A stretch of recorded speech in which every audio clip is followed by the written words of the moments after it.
আসসালামু আলাইকুম। আশা করছি যে যেখানে আছেন আল্লাহর রহমতে ভালো আছেন। আমিও ভালো আছি। আজকে আমি আপনাদেরকে ইলিশ মাছ ভাজা করে দেখাবো। যদিও খুব সহজ মাছ ভাজা। যারা নতুন রাঁধুনি বা ব্যাচেলর তাদের জন্য আজকে রেসিপি শেয়ার করছি। যেহেতু এখন ইলিশ মাছের মৌসুম, আমরা কম বেশি সবাই ইলিশ মাছ খেয়ে থাকি। যদি ইলিশ মাছ ভাজা খাই তাহলে কিন্তু মন্দ হয় না। আর এই ইলিশ ভাজা সাদা ভাত, পোলাও সবকিছুর সাথে খেতে ভালো লাগে। ইলিশ মাছ ভাজাটা ভালো লাগলে লাইক, কমেন্ট, শেয়ার করবেন। চ্যানেলটা সাবস্ক্রাইব করা না থাকলে প্লিজ চ্যানেলটা সাবস্ক্রাইব করে পাশের বেল আইকনটি প্রেস করে রাখবেন। আর ফেসবুক থেকে দেখলে পেজটি ফলো করবেন।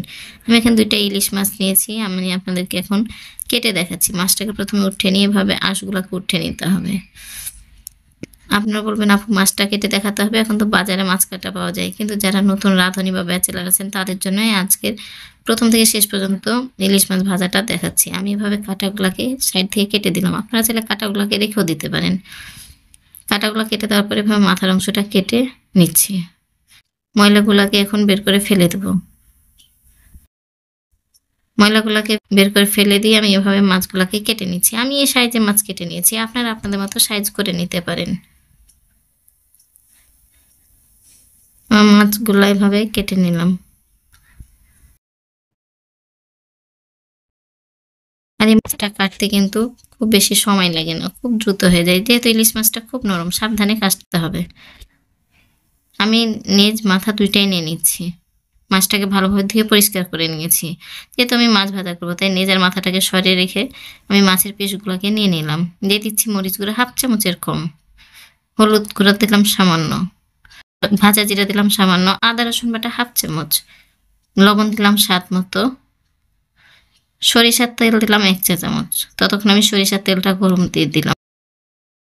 চুলার উপর তেলটা ভালোভাবে গরম হোক, সে সাথে আমি মাছটাকে ভালোভাবে হাত দিয়ে মাখিয়ে নিচ্ছি। তারপর কাঁচা মাছটা খেতে আরও ভালো লাগবে। আমি আপনাদেরকে সাথে ম্যারিনেট করে পরে মাছটা ভেজে দেখাচ্ছি। আমার মাছটা ভালোভাবে মাখানো হয়ে গেছে, তেলটাও আমার ভালোভাবে গরম হয়ে গেছে। আমি দিয়ে দিচ্ছি মাছগুলা তেলের উপরে। সাবধানে দিবেন, যখন মাছটা দিবেন তখন চুলাটা থাকবে হাই। আর মাছ দেওয়ার পরে চুলাটাকে মিডিয়াম করে দিবেন, তাহলে মাছটা খুব সুন্দর ক্রিপসি হবে। উপরটা হবে ক্রিপসি, ভিতরটা থাকবে সফট। মাছটা হালকা লাল হয়েছে তখন আমি এভাবে উল্টে দিচ্ছি। মাছ ভাজা করে সাদা ভাতের সাথেও খেতে ভালো লাগে, আবার পোলাওয়ের সাথেও ভালো লাগে। যদি চান এমনিও খেতে ভালো লাগে। আমি এখন এভাবে উল্টে পাল্টে মাছগুলোকে খুব ভালোভাবে ভেজে নিচ্ছি। আর ইলিশ মাছের ভাজার তেলটা দিয়ে কিন্তু বেগুন ভাজা খেতে খুব মজা হয়। যদি আপনারা ইলিশ মাছের ভাজার সাথে বেগুন ভাজা খান তাহলে অবশ্যই মাছ ভাজার পরে বেগুন ভাজাটা করে নেবেন, তাহলে দেখবেন আলাদা একটা টেস্ট আসে।